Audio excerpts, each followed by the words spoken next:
When it comes to the NFL, Josina Anderson knows because she knows so many of the players and coaches and executives.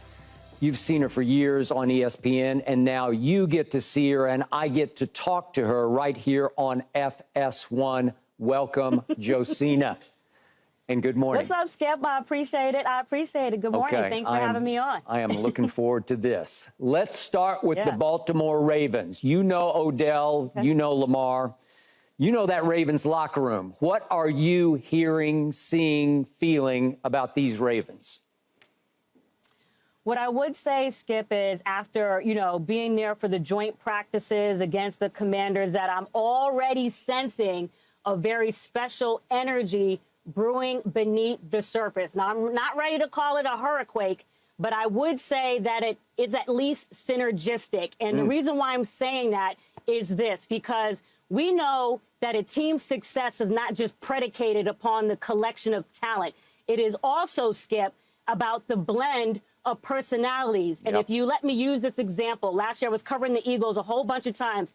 And from the beginning of going into that locker room, I could sense, wait a minute, there's something going on in here. You got the OG presence of Fletcher Cox and Jason Kelsey keeping the yard in check, the nurturing energy of a Brandon Graham, the smooth energy of A.J. Brown, and the comedic kind of, that type of energy from big play Darius Slay, right? Yep. And now to kind of juxtapose that with the Ravens, I was on the phone with the Ravens source the other day, and he said, you know what, Joe, I like the leadership energy that I'm seeing from Roquan Smith, from Marcus Williams, from OBJ, even though they're new to the team, and that Roquan Smith is not getting enough, credit for the way that he is leaning into that voice. And then the fact that they're already being asked to kind of encourage Lamar to take that next level of comfort in becoming more of the corporal head of this team, Skip.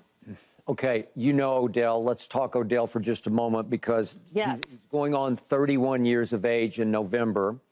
He's played 10 years now in this league. He's coming off his second ACL surgery on the same knee. What vibe do you get from him? What's his fit here? What can we realistically expect from him this year? Well, I was just on the phone with him a couple of days ago, and he called me, and he also talked to me while I was down there in Baltimore. Yeah. And one of the first things he said to me, Skip, was, I can see myself being here.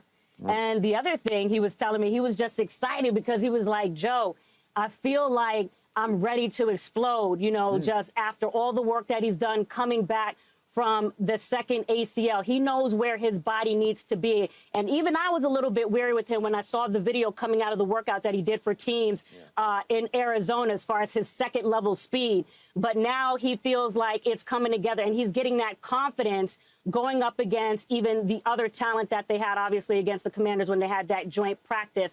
So I feel like he's not only ready, Skip, but he's hungry, the same way I feel that way about Lamar after all these teams had a whole bunch to say when he got that non-exclusive tag placed on him and say, we're not interested, ATL, whatever, some of those teams. But, yeah, OBJ has the vibe going. Okay, so I like the synergy that you're describing that is building, which brings me back to Lamar. Josina, it got so ugly last year. I was told that it got so bad that Lamar he was just half-hearted in the meetings. He didn't even want to participate, and I did not blame him for that because it just felt like that situation should have been headed off at the pass. It should have been remedied. He finally got his money as he and his mom negotiated for themselves. But the point was, is there any lingering animosity or bitterness here? Because it was such a long, hard road to finally get the money that you had earned. No, and I was there at Lamar Jackson's press conference in person when they announced the deal. And I've obviously attended a whole bunch of practices since, had a chance to talk to coach and all that other stuff. I really do feel it is authentic that all of that high water is under the bridge, so to speak, because he got paid. And I think John Harbaugh, he's been there, this is his 16th year, whatever it is.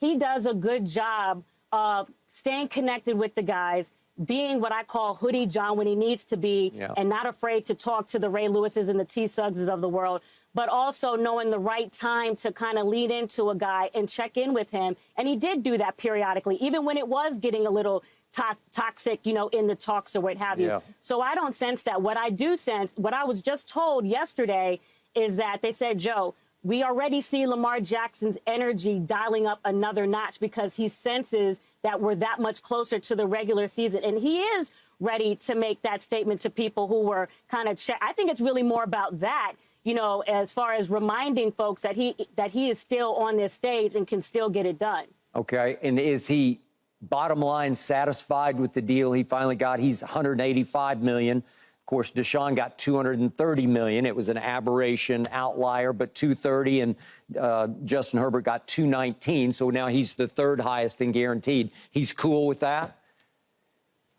Well, I mean, listen, you're always going to want to get as much guaranteed money as you can. And when Deshaun Watson got that $230 million guaranteed, obviously that set a new, bar, and you're going to want to try to get as close to that.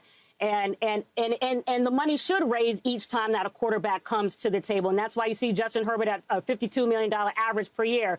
But I do think he's satisfied, and I do think he's ready to also show that he's worth it. So I'm not concerned about that. Okay, and they have made a commitment back to him on the field, because we talked about Odell, and they got Aguilar, and of course they drafted Zay Flowers with the 22nd overall pick. Zay's great. And then they're raving about him, and Rashad Bateman, who got drafted a year ago, 27th overall. Seems like he's 99% back. So all of a sudden, on top of Mark Andrews, who's about as great a security blanket as you could ever ask for, they're loaded. He's got weapons that he has never had before, right? Yeah, absolutely. And let me tell you, I just want to say this real quick because I feel like I got to get this into. I'm really hyped about Zay Flowers. It's not just about this energy that he has. He smiles. He kind of brings you into everybody, how he's fearless at the team dinner and rapping Kodak Black and all that other stuff and being comfortable in his skin, owning his space. But let me tell you, I watched the practices that he did in Florida with OBJ, Elijah Moore, and Lamar Jackson, as far as at least the video. And that short area, quick speed is just out of this world. I mean, if somebody is moving and your naked eye is not keeping up with it, you already know that he's moving. And I haven't seen speed like that as far as short area speed in terms of the recent history, at least when it comes to like the Antonio Browns and who Zay Flowers also mentioned, and Tyreek Hill. It's very, very special. And you've heard other people compliment him on that. And so I feel like not only is he just going to help elevate them from a wide receiver position standpoint, but also just from the standpoint that he is special with his footwork, his personality, and he's owning that space. And I think he really is kind of the mixing stick in addition to the excitement that OBJ is bringing. Wow, you're getting me excited here with the Ravens prospects because, hey, you mentioned Roquan.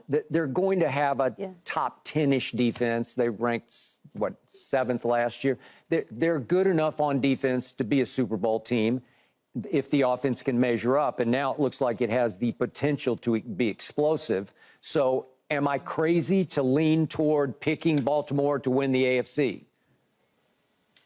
I don't think that you are crazy, because I think in addition to a team needing to obviously have the resources and be confident, you can't be too overconfident. And so I feel like they're really balanced in knowing what they can do, but still kind of keeping it blue collar. And obviously, we know the team out there in New Jersey, Florham Park with the Jets, and upgrading at QB1 with Aaron Rodgers. And I'm still very high on them. For me, it's going to be a toss-up, between them and obviously, the Chiefs. But all of those teams are right in there. But I feel like Baltimore has an equal opportunity to have it be them as well. We don't know how attrition is going to impact any team. Obviously, the secondary with the Ravens, with Marlon Humphrey being out. But the understanding that I have is that they feel like he's going to be back there sooner rather than later. So I feel like they're going to show up even on the back end. Okay, give us just a quick update what you're hearing on the Jonathan Taylor situation in Indy. So yesterday I reported on Twitter that obviously we know that the trade didn't get done, but we do know that the Dolphins and the Packers were at least willing to make Jonathan Taylor among the highest paid running backs in the NFL. And I'm not just talking about the tag bar as people commenting in my Twitter. I'm obviously talking about something more significant than that without, being ridiculous. But here's the thing, Skip. I feel like the Colts could potentially be in peril of allowing bad vibes to permeate this team if they do not give him a multi-year bag, which they still can do, after allowing him to seek permission from teams and finding out that they can do this. So I do think it's ridiculous that right now he's slated to make $4.3 million in 2023 for a back that had the rushing title 2 years ago. And don't tell me, he had 861 yards. He only played 11 games. The ACL is not Willis McGahee's, torn up knee. He's going to come back from that. And had he played all those games, he was still on pace to rush for 1,300 yards, which would have had him fourth. So he deserves his money. You always want a player to get his bag and not have that emotion and psychology lingering and affecting the rest of the team. Josina, you're the best. We appreciate you. Look forward to talking to you again soon, right here on Undisputed.